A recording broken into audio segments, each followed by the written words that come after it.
9 de fevereiro de 2024, sexta-feira da quinta semana do tempo comum. Em nome do Pai, do Filho e do Espírito Santo. Amém. Meus queridos filhos e filhas, muito bom dia, sextou, louvado seja Deus. Chegamos a mais um fim de semana.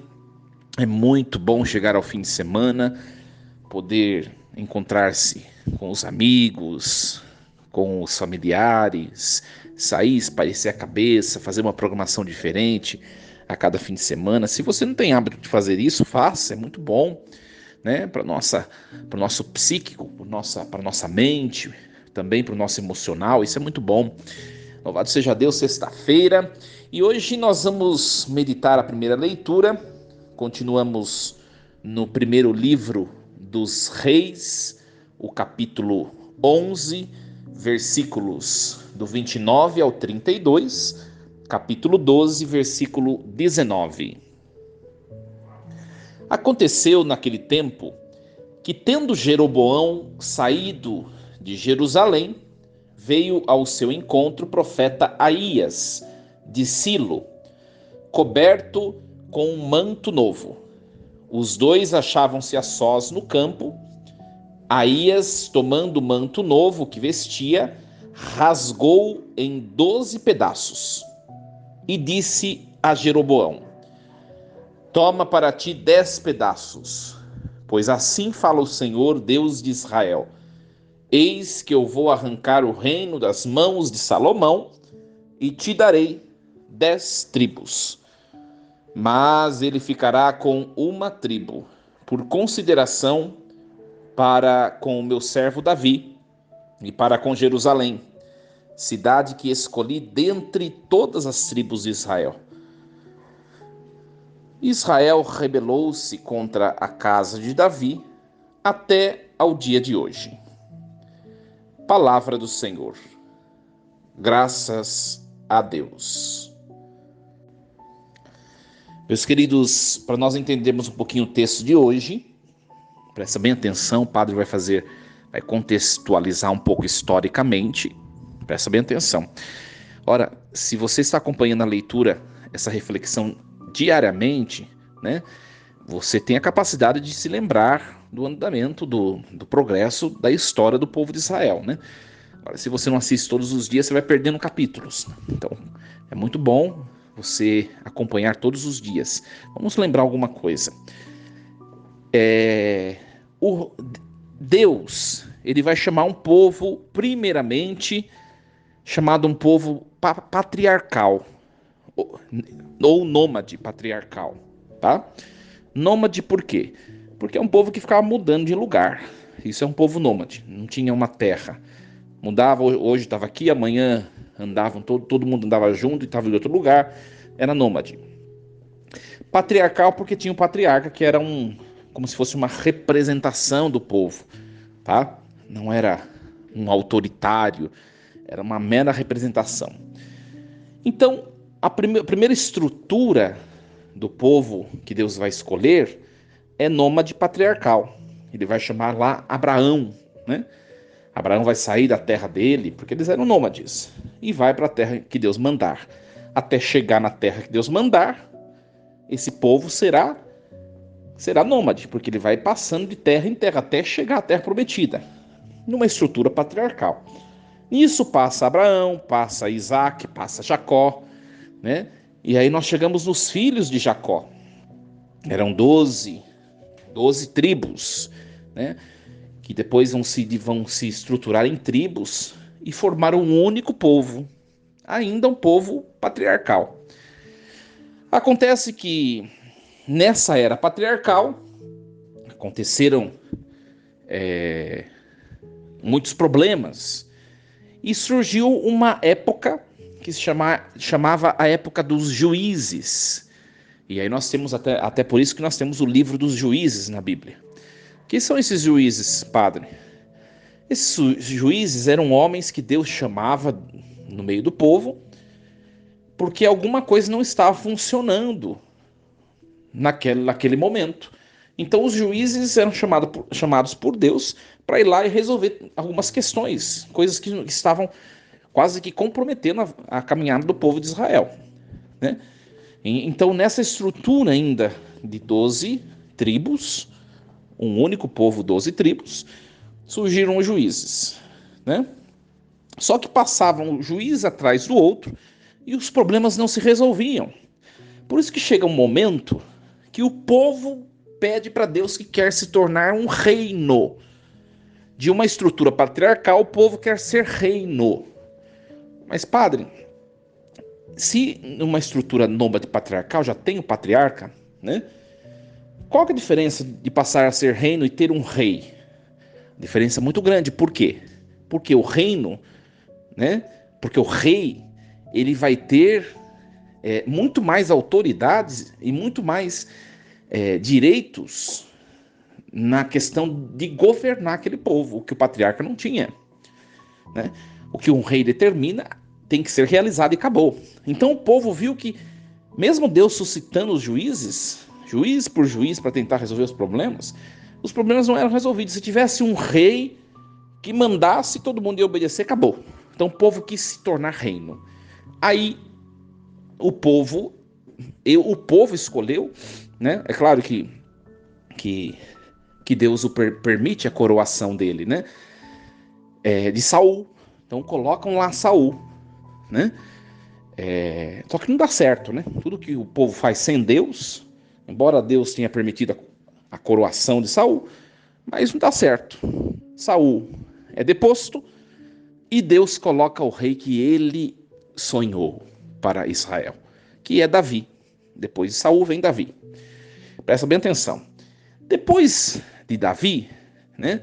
Davi foi o rei dos sonhos de Deus. Tá bom?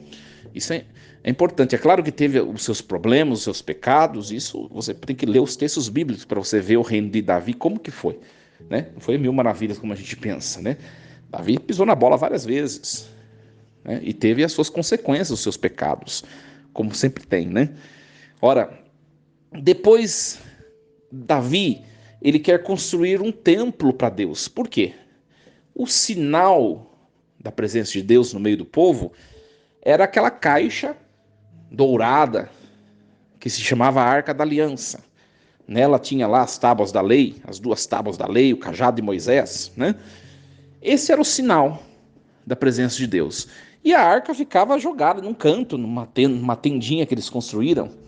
E Davi tinha um sonho. Eu quero construir um santuário para a arca, um santuário para Deus. E Deus não deixou. Ele disse: você não vai construir a minha casa. Quem vai construir é o seu filho, né? E Davi obedeceu. Então Davi morre, e aí quem herda o trono do reino de Israel, lembra, o reino de Israel são 12 tribos, tá bom? É seu filho Salomão. Lembrando que Davi teve outros filhos, viu, minha gente? Se não me engano, mas teve 20 filhos, Davi, se não me engano. 19 ou 20. E foi Salomão que Deus escolheu. Então Salomão é ungido rei de Israel. E Salomão vai erigir o templo para Deus, na capital. Qual era a capital do reino de Judá? O reino de Judá, nós conhecemos, né? Israel. A capital era Jerusalém. Então o templo foi construído por Salomão no Monte Sião, em Jerusalém. Tá? Era o templo, onde era a capital do reino. Bonito, tudo bonito, só que no fim da vida de Salomão, e aí nós vamos para o dia de ontem, nós acompanhamos ontem esse texto na liturgia. Ontem o que aconteceu? Salomão, quando ele já estava velho, ele começou a fazer bobagem, né? O que na vida toda ele fez certo, porque ele se deixou mover pela sabedoria que Deus tinha dado para ele, no fim da vida ele jogou a sabedoria fora e começou a fazer bobagem. Ele começou a adorar deuses falsos. Por quê? Porque ele tinha muitas mulheres, como todos os reis, né? Naquela época os reis tinham muitas mulheres. E ele tinha muitas mulheres que não eram pertencentes ao povo de Israel, não eram hebreias, vamos dizer assim, né? E o que acontece? Ele tinha mulheres que pertenciam a outros povos pagãos. E ele começou a ser seduzido por essas mulheres e começou a adorar os deuses dessas mulheres, dos povos dessas mulheres. Inclusive, no Templo de Jerusalém, de frente para o Templo de Jerusalém, ontem nós ouvimos a leitura, ele construiu um templo para um deus pagão. Isso provocou a ira de Deus verdadeiro. A ira, né? E aí, o que Deus falou ontem, vocês devem se lembrar. Salomão, porque você foi infiel e cometeu idolatria. Olha, minha gente, se tem uma coisa que aborrece o coração de Deus, que enerva o coração de Deus, é a idolatria, tá? Né? Deus fica irado, irritado com a idolatria, porque colocam outras coisas no lugar dele, né? E olha, entre nós aqui, vamos abrir um parênteses, idolatria não é ter uma imagem de Nossa Senhora, de um santo, né? Um próprio crucifixo na sua casa, viu, minha gente? Porque todos nós sabemos que aquilo é uma imagem, que não é Deus, né? Idolatria é uma coisa muito mais grave. Idolatria, uma imagem para aquele povo, não é a mesma coisa do que é uma imagem para nós, né? Para aquele povo, uma imagem era o próprio Deus, um objeto esculpido de ouro, de metal.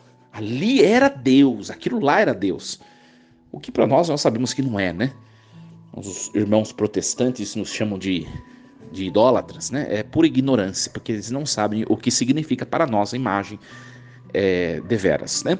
Ora, fecha parênteses.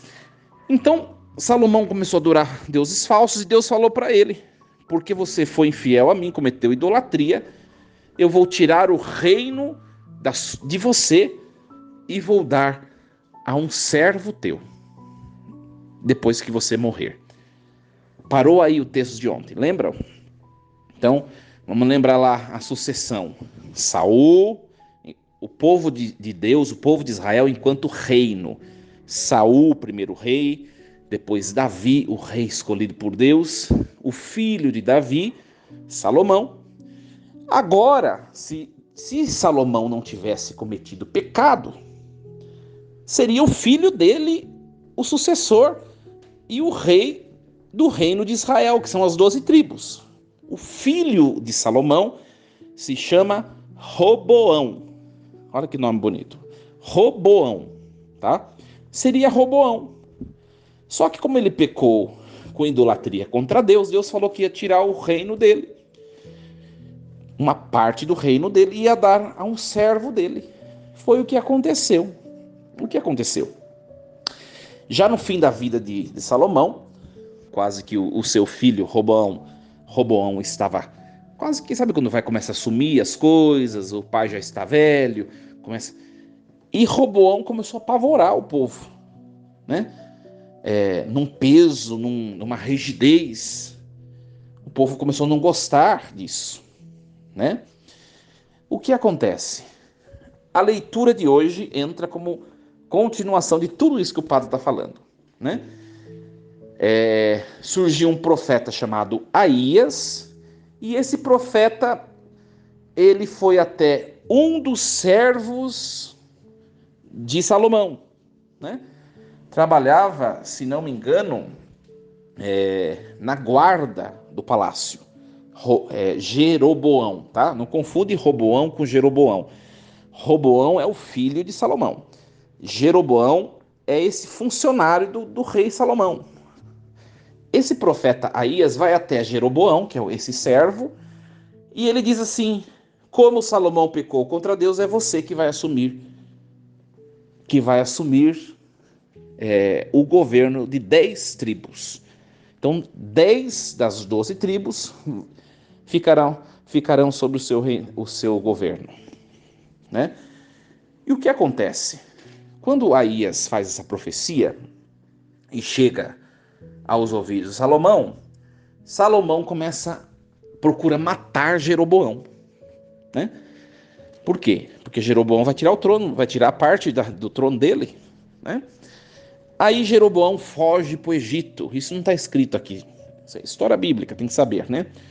Jeroboão foge para o Egito, tá?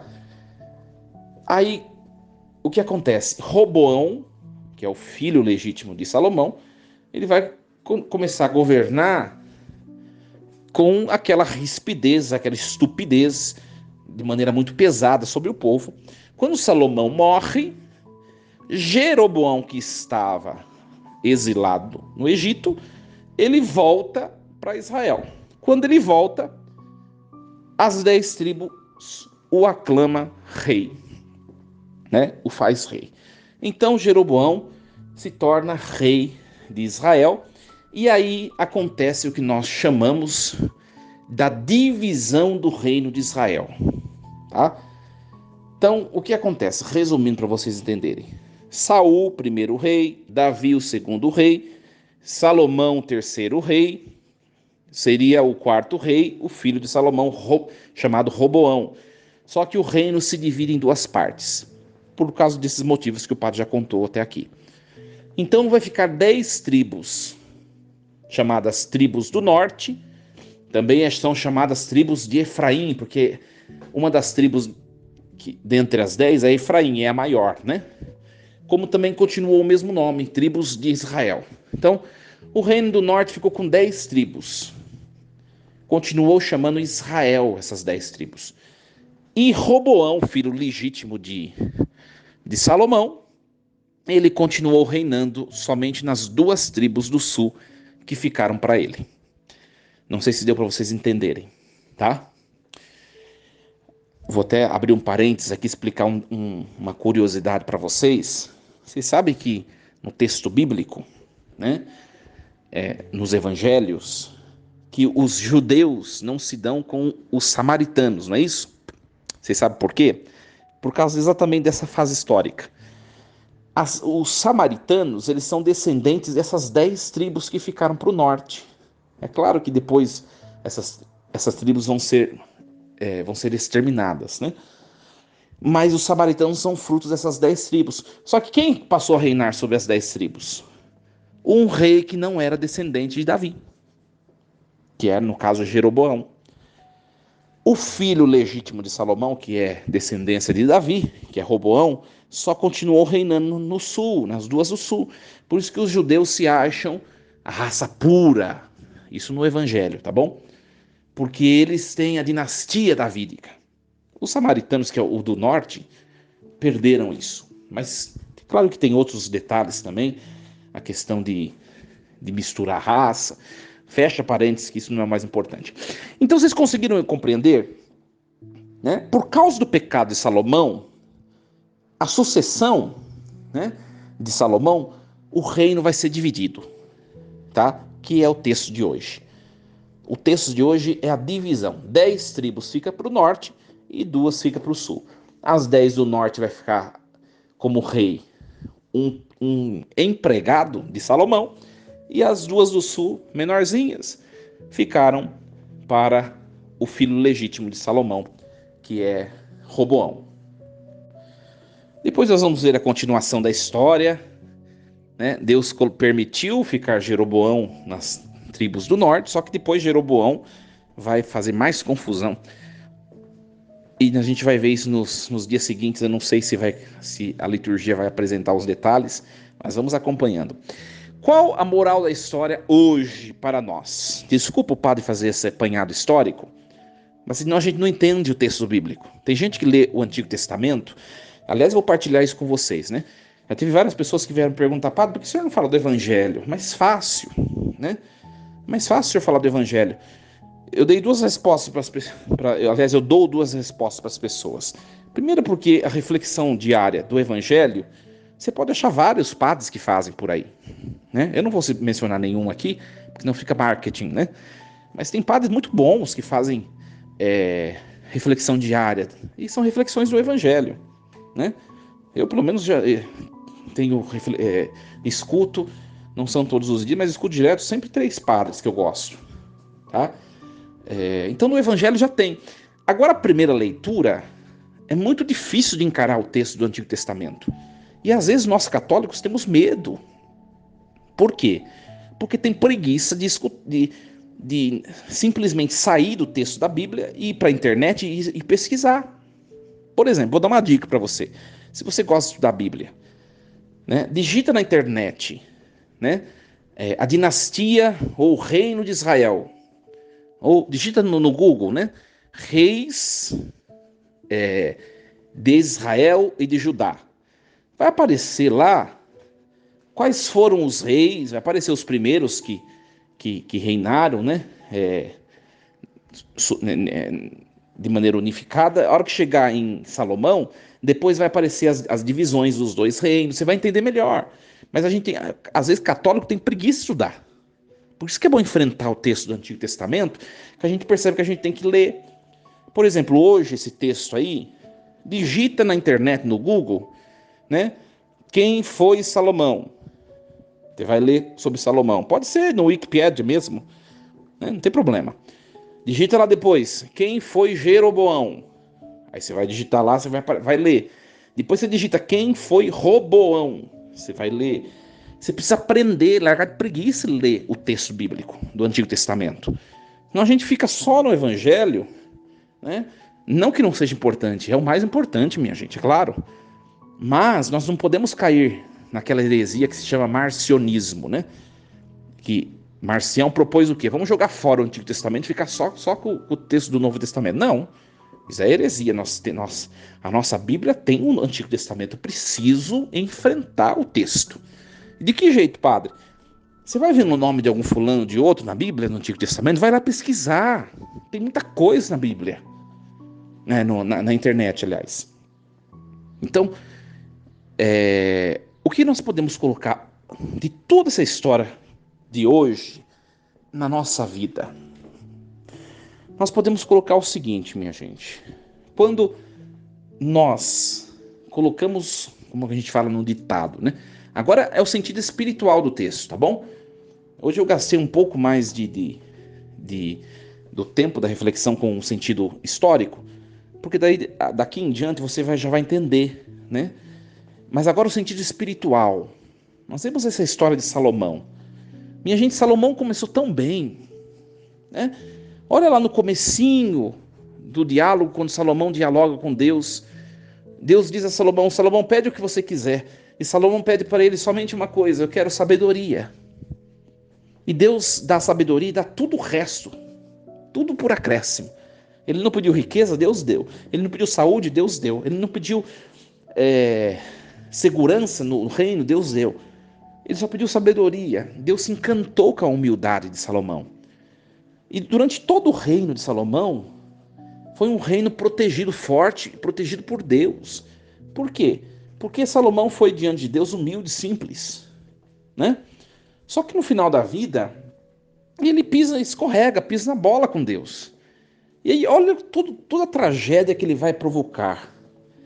Quando a gente coloca coisas no lugar de Deus, olha só o sentido espiritual para mim, a vida e para a sua. Quando a gente coloca pessoas e tantas outras coisas, bens, o poder e tantas outras intenções no trono de Deus, a gente provoca divisões e a gente provoca destruições.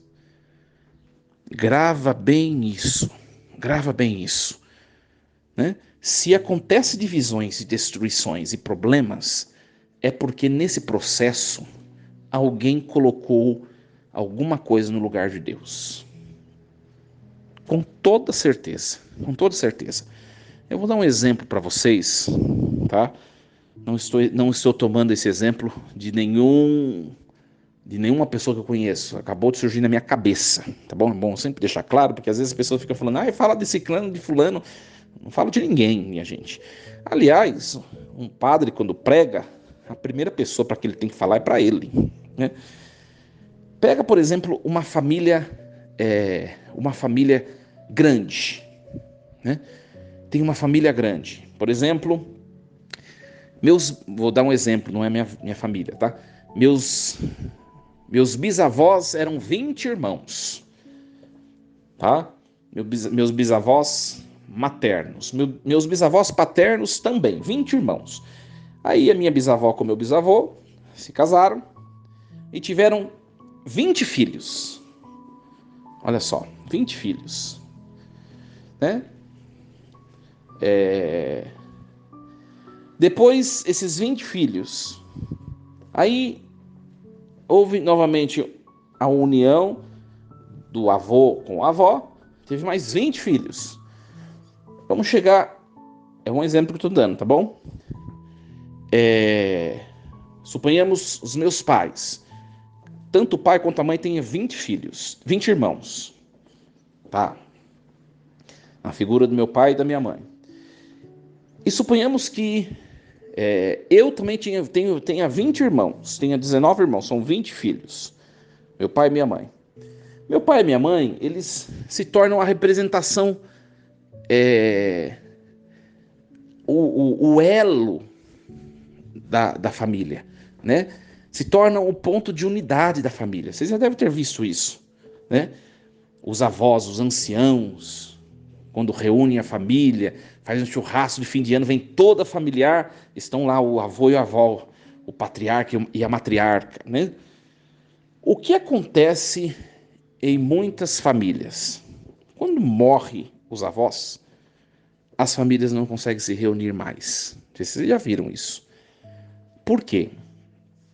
Porque não deram continuidade àquele espírito de comunhão, né, com o qual a matriarca e o patriarca, os avós, uniam a família. Perderam. Minha gente, quando a gente perde o foco, Deus é o vínculo da unidade. Quando a gente perde o foco de Deus, acontece a divisão, né? A divisão é algo que não vem de Deus. Aliás, a palavra grega divisão significa diabolos, né? A palavra divisão vem de diabolos, do grego, né? O pai da divisão é o diabo. Ou seja, se tem divisão e confusão, cisma, não é Deus que está presente. Deus está ausente, né? Então a gente tem que... Foi o que aconteceu com Salomão. Quando ele estava em Deus, ele congregava a unidade. Quando ele se ausentou de Deus, ele dividiu. O reino foi dividido por causa da ausência de Deus na vida de Salomão.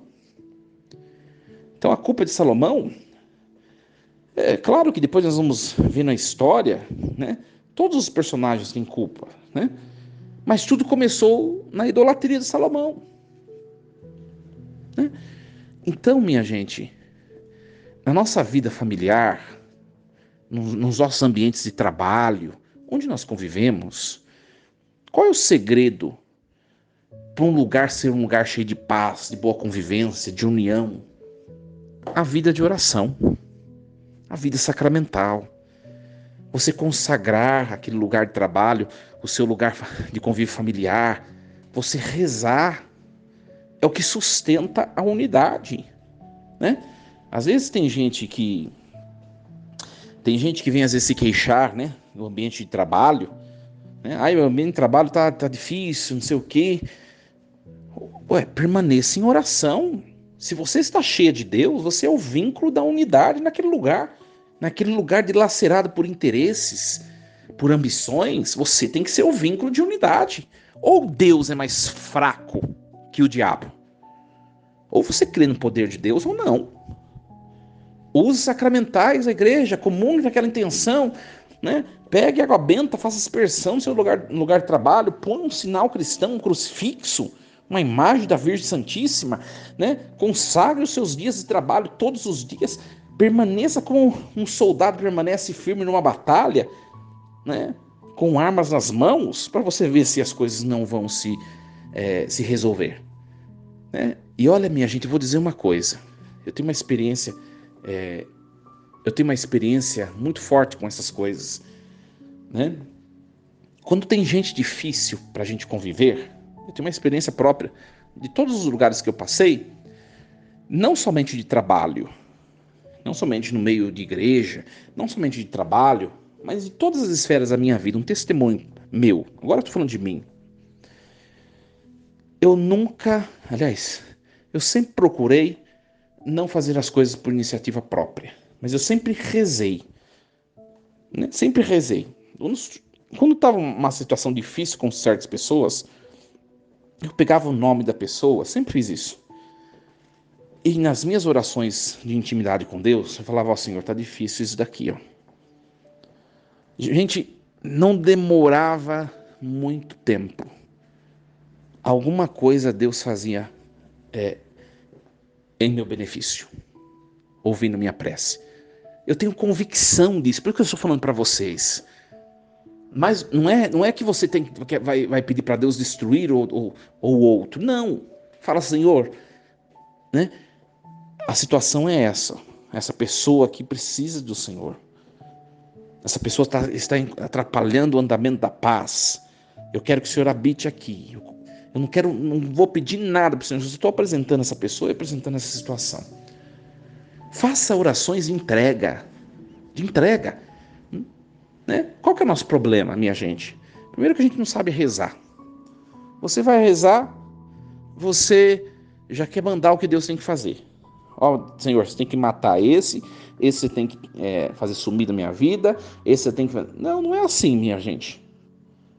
Entregue, mostre, Deus já sabe tudo, mas fale com Deus. Senhor, a situação é essa, e eu tenho essa experiência com essa pessoa, eu apresento ao Senhor. Você vai ver como Deus vai agir. De um jeito ou de outro. Deus age. Deus age. Minha gente, se você quer o vínculo da unidade, da paz, né? Permaneça em Deus. Não parta para outros campos. Não parta. O que eu vejo é muito triste isso. É muito triste. Tem pessoas que têm dificuldade de relacionamento, pessoas que vão, comungam, né? Tá lá na igreja todo domingo.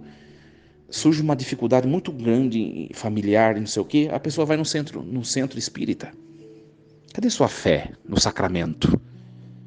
Cadê sua fé naquilo que você professa publicamente junto com a igreja? Né? Então, no fundo, a gente não tem fé, sabe? No fundo, você não crê no poder de Deus que você serve. Você não crê. Né? Então, façamos as coisas com mais convicção, com uma autoridade. E todos nós, né? Nós veremos como Deus, ele manifesta a sua ação. Ele intervém na nossa vida, na nossa história. Força e coragem. Desejo a você uma sexta-feira fantástica, com muita unidade e paz. Minha gente, amemos a Deus, tenhamos Deus junto de nós, para que não colhamos consequências ruins, como Salomão colheu. E no meio das divisões, no meio das dissensões do mundo, que nós promovamos a paz, a unidade, a união, o amor, o abraço mútuo. Força e coragem. Em nome do Pai, do Filho e do Espírito Santo. Amém. E lembremos-nos sempre, Deus está no comando de tudo.